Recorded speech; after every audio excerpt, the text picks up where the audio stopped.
வேலவனின் அருமை தம்பி காலமெல்லாம் உனை வேண்டி நீலிமலை சபரிமலை ஏறி வந்தோம் ஐயப்பா.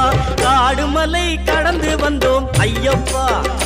உன்னை காண நாங்கள்